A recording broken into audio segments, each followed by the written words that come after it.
Welcome to Deepika mom kitchen. ಎಲ್ಲರಿಗೂ ನಮಸ್ಕಾರ. ನಾನು ಪವಿತ್ರ.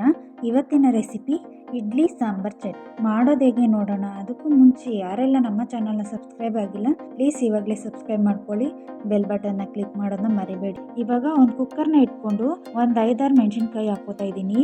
1 ಹಿಡಿಯಷ್ಟು ಬೆಳ್ಳುಳ್ಳಿನ ಹಾಕೋತಾ ಇದ್ದೀನಿ.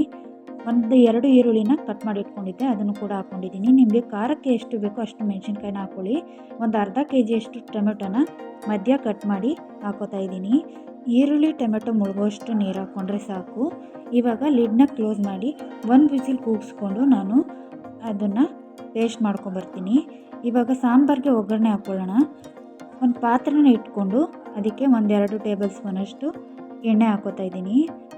ಎಣ್ಣೆ ಬಿಸಿ ಆದಮೇಲೆ 1 ಸ್ಪೂನಷ್ಟು ಸಾಸಿವೆನ ಹಾಕೋತಾ ಇದ್ದೀನಿ. ಸಾಸಿವೆ ಸ್ವಲ್ಪ ಚಿಟಪಟ ಅಂತ ಸಿಡಿದ ಮೇಲೆ ಸ್ವಲ್ಪ ಜೀರಿಗೆನೂ ಕೂಡ ಹಾಕೋತಾ ಇದ್ದೀನಿ, 1 ಟೇಬಲ್ ಸ್ಪೂನಷ್ಟು. ಸ್ವಲ್ಪ ಮೆಂತ್ಯ ಕಾಳನ್ನ ಹಾಕೋತಾ ಇದ್ದೀನಿ, 1/4 ಟೇಬಲ್ ಸ್ಪೂನ್ ಹಾಕ್ಕೊಂಡ್ರೆ ಸಾಕು. ಸ್ವಲ್ಪ ಬೆಳ್ಳುಳ್ಳಿನ ಜಜ್ಜಿ ಹಾಕೋತಾ ಇದ್ದೀನಿ, 1-2 ಗೆಡ್ಡೆಯಷ್ಟು. 4-5 ಒಣಗಿದ ಮೆಣಸಿನ್ಕಾಯಿನ ಹಾಕ್ಕೊಂಡಿದ್ದೀನಿ. ಸ್ವಲ್ಪ ಕರಿಬೇವು ಸೊಪ್ಪನ್ನ ಚೆನ್ನಾಗಿ ವಾಶ್ ಮಾಡಿ ಅದನ್ನು ಕೂಡ ಹಾಕೋತಾ ಇದ್ದೀನಿ. ಇವಾಗ ಚೆನ್ನಾಗಿ ಫ್ರೈ ಮಾಡ್ಕೋಬೇಕು. ಬಿಸಿ ಬಿಸಿ ಇಡ್ಲಿಗೆ ಈ ಸಾಂಬಾರನ್ನ ಹಾಕ್ಕೊಂಡು ತಿಂತಾಯಿದ್ರಂತೂ ತುಂಬಾ ಸೂಪರಾಗಿರುತ್ತೆ. ಇವಾಗ ಇದು ಫ್ರೈ ಆಗಿದೆ. 1 ಚಿಟಿಕೆಯಷ್ಟು ಹಿಂಗನ್ನು ಕೂಡ ಹಾಕೋತಾ ಇದ್ದೀನಿ. ಹಿಂಗೆ ಹಾಕೋದ್ರಿಂದ ಟೇಸ್ಟು ಫ್ಲೇವರು ತುಂಬ ಚೆನ್ನಾಗಿರುತ್ತೆ. ನಾವು ಈರುಳ್ಳಿ ಟೊಮೆಟೊ ಎಲ್ಲ ಬೇಯಿಸೋಕೆ ಹಾಕಿದ್ವಲ್ಲ, ಅದನ್ನು ತಣ್ಣಗಾದ್ಮೇಲೆ ರುಬ್ಕೊಂಡು ಇಟ್ಕೊಂಡಿದ್ದೆ.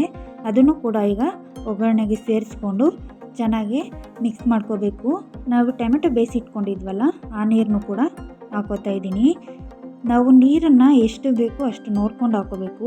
ತುಂಬ ತೆಳು ಮಾಡ್ಕೋಬಾರ್ದು, ತೆಳು ಆಗೋದ್ರೆ ಚೆನ್ನಾಗಿರಲ್ಲ. ಈಗ 1/4 ಟೇಬಲ್ ಸ್ಪೂನಷ್ಟು ಅರಿಶಿನ ಪುಡಿನ ಹಾಕ್ಕೊಂಡಿದ್ದೀನಿ. ಚೆನ್ನಾಗಿ ಒಂದ್ಸಲ ಮಿಕ್ಸ್ ಮಾಡ್ಕೊಳ್ಳಿ. ನಾನು ಈ ರೀತಿ ಮಾಡ್ಕೊಂಡಿದ್ದೀನಿ. ಈಗ 1/2 ಸ್ಪೂನಷ್ಟು ನಾನು ಸಾಂಬಾರು ಪುಡಿನ ಹಾಕೋತಾ ಇದ್ದೀನಿ, ಬೇಳೆ ಸಾಂಬಾರು ಪುಡಿನ. ನಾವು ಮೆಣಸಿನ್ಕಾಯಿನೂ ಹಾಕ್ಕೊಂಡಿದ್ದೀವಿ, ನೀವು ನೋಡಿಕೊಂಡು ಖಾರ ಹೆಚ್ಚು ಕಡಿಮೆ ಮಾಡ್ಕೋಬೋದು. ಇವಾಗ ಸರಿಯಾಗಿ ಒಂದ್ಸಲ ಮಿಕ್ಸ್ ಮಾಡ್ಕೊಳ್ಳಿ. 1/2 ಸ್ಪೂನಷ್ಟು ಬೆಲ್ಲದ ಪುಡಿನ ಹಾಕೋತಾ ಇದ್ದೀನಿ. ನಿಮಗೆ ಸ್ವೀಟು ಎಷ್ಟು ಬೇಕೋ ಅಷ್ಟನ್ನು ಹಾಕೋಬೋದು. ನನಗೆ ಇಲ್ಲಿ 1/2 ಸ್ಪೂನು ಸಾಕು. ಈಗ ರುಚಿಗೆ ತಕ್ಕಷ್ಟು ಉಪ್ಪನ್ನು ಹಾಕ್ಕೊಳ್ಳಿ. ಪ್ಲೇಟ್ನ ಮುಚ್ಚಿ 10 ನಿಮಿಷ ಕುದಿಯೋದಕ್ಕೆ ಬಿಡೋಣ. 10 ನಿಮಿಷ ಆದಮೇಲೆ ನೋಡ್ತಾ ಇರ್ಬೋದು ಯಾವ ರೀತಿ ಬಂದಿದೆ ಅಂತ. ಸಾಂಬಾರಂತೂ ತುಂಬಾ ಸೂಪರಾಗಿ ಬಂದಿತ್ತು. ಇವಾಗ ಚಟ್ನಿಗೆ ರೆಡಿ ಮಾಡ್ಕೊಳ್ಳೋಣ. ಜಾರ್ಗೆ 1 ಕಪ್ಪಷ್ಟು ತೆಂಗಿನಕಾಯಿ ತುರಿನ ಹಾಕೋತಾ ಇದ್ದೀನಿ. 1 ಕಪ್ಪಷ್ಟು ಹುರ್ಗಡ್ಲೆನೂ ಹಾಕ್ಕೊಂಡಿದ್ದೀನಿ. ಸ್ವಲ್ಪ ಪುದೀನ ಹಾಕೋತಾ ಇದ್ದೀನಿ. ಸ್ವಲ್ಪ ಕರಿಬೇವನ್ನು ಹಾಕೋತಾ ಇದ್ದೀನಿ. ಸ್ವಲ್ಪ ಕೊತ್ತಂಬರಿನೂ ಕೂಡ ಹಾಕ್ಕೊಂಡಿದ್ದೀನಿ. ಚಿಕ್ಕ ಪೀಸಷ್ಟು ಶುಂಠಿ, 1-2 ಎಸಳು ಬೆಳ್ಳುಳ್ಳಿನ ಹಾಕ್ಕೊಂಡಿದ್ದೀನಿ. 3 ಹಸಿಮೆಣಸಿನ್ಕಾಯಿನ ಹಾಕ್ಕೊಂಡಿದ್ದೀನಿ. ನಿಮಗೆ ಖಾರಕ್ಕೆ ಎಷ್ಟು ಬೇಕೋ ಅಷ್ಟು ಹಾಕ್ಕೊಳ್ಳಿ. ಸ್ವಲ್ಪ ರುಚಿಗೆ ತಕ್ಕಷ್ಟು ಉಪ್ಪನ್ನು ಹಾಕ್ಕೊಂಡಿದ್ದೀನಿ. ಚೂರು ಹುಣಸೆಹಣ್ಣ ಹಾಕ್ಕೊಂಡಿದ್ದೀನಿ. ನಿಮಗೆ ಹುಣಸೆಹಣ್ಣು ಬೇಡ ಅನ್ನೋದಾದರೆ ಸ್ಕಿಪ್ ಮಾಡ್ಕೋಬೋದು. ಈಗ ರುಬ್ಕೊಂಡು ಬಂದುಬಿಡೋಣ. ಈಗ ಚಟ್ನಿ ರುಬ್ಕೊಂಡಿದ್ದೀನಿ. ಈಗ ಚಟ್ನಿಗೆ ಒಗ್ಗರಣೆ ಹಾಕೋದ್ರಿಂದ ತುಂಬ ಚೆನ್ನಾಗಿ ಬರುತ್ತೆ. ನಾವು ಒಗ್ಗರಣೆ ಹಾಕೋಬಿಡೋಣ. ಸ್ವಲ್ಪ ಎಣ್ಣೆನ ಹಾಕೋತಾ ಇದ್ದೀನಿ, 1 ಸ್ಪೂನಷ್ಟು. 1 ಸ್ಪೂನ್ ಸಾಸಿವೆನ ಹಾಕ್ಕೊಂಡಿದ್ದೀನಿ. ಸ್ವಲ್ಪ ಜೀರಿಗೆ 2 ಹಾಕ್ಕೊಂಡು ಚೆನ್ನಾಗಿ ಫ್ರೈ ಮಾಡ್ಕೋಬೇಕು. ಈಗ ಸ್ವಲ್ಪ ಉದ್ದಿನಬೇಳೆ ಹಾಕೋತಾ ಇದ್ದೀನಿ. 1 ಸ್ಪೂನಷ್ಟು ಉದ್ದಿನಬೇಳೆನ ಹಾಕ್ಕೊಂಡು ಚೆನ್ನಾಗಿ ಫ್ರೈ ಮಾಡ್ಕೋತಾ ಇದ್ದೀನಿ. ಸ್ವಲ್ಪ ಕಲರ್ ಚೇಂಜ್ ಆಗಬೇಕು, ಅಲ್ಲಿ ತನಕ ಫ್ರೈ ಮಾಡಿಕೊಂಡ್ರೆ ಸಾಕು. ಈಗ ಚೆನ್ನಾಗಿ ಫ್ರೈ ಆಗಿದೆ. ನಾವು ಈ ರೀತಿ ಚಟ್ನಿಗೆ ಒಗ್ಗರಣೆ ಹಾಕ್ಕೊಳ್ಳೋದ್ರಿಂದ ತುಂಬಾ ಟೇಸ್ಟ್ ಚೆನ್ನಾಗಿರುತ್ತೆ. 1-2 ಒಣಗಿದ ಮೆಣಸಿನ್ಕಾಯಿನ ಮುದ್ದೆ ಹಾಕ್ಕೊಂಡಿದ್ದೀನಿ, ಅದನ್ನು ಕೂಡ ಚೆನ್ನಾಗಿ ಫ್ರೈ ಮಾಡ್ಕೊಳ್ಳಿ. ಸ್ವಲ್ಪ ಕರಿಬೇವನ್ನ ವಾಶ್ ಮಾಡಿ ಹಾಕೋತಾ ಇದ್ದೀನಿ. ಚೆನ್ನಾಗಿ ಫ್ರೈ ಮಾಡ್ಕೊಂಡಿದ್ದಾದಮೇಲೆ ಸ್ವಲ್ಪ ಹಿಂಗನ್ನು ಸೇರಿಸ್ಕೋಬೇಕು. ಹಿಂಗೆ ಹಾಕೋದ್ರಿಂದ ಚಟ್ನಿಗೆ ಒಳ್ಳೆ ಫ್ಲೇವರು, ಒಳ್ಳೆ ಟೇಸ್ಟು ತುಂಬಾ ಚೆನ್ನಾಗಿರುತ್ತೆ.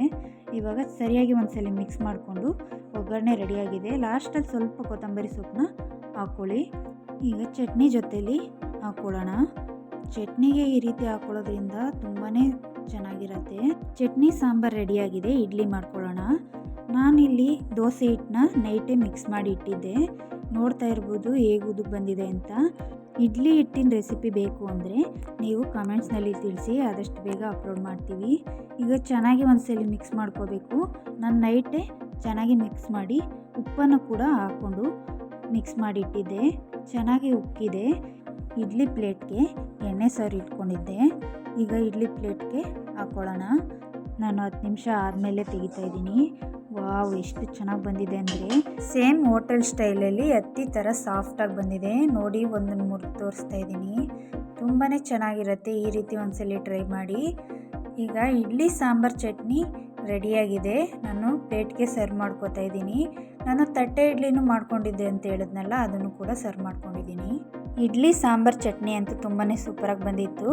ಈ ವಿಡಿಯೋ ನಿಮಗೆ ಇಷ್ಟ ಆಗಿದ್ರೆ ಲೈಕ್ ಮಾಡಿ, ಶೇರ್ ಮಾಡಿ, ಸಬ್ಸ್ಕ್ರೈಬ್ ಮಾಡ್ಕೊಳ್ಳಿ. ನೆಕ್ಸ್ಟ್ ವಿಡಿಯೋದಲ್ಲಿ ಸಿಗ್ತೀನಿ. Thanks for watching.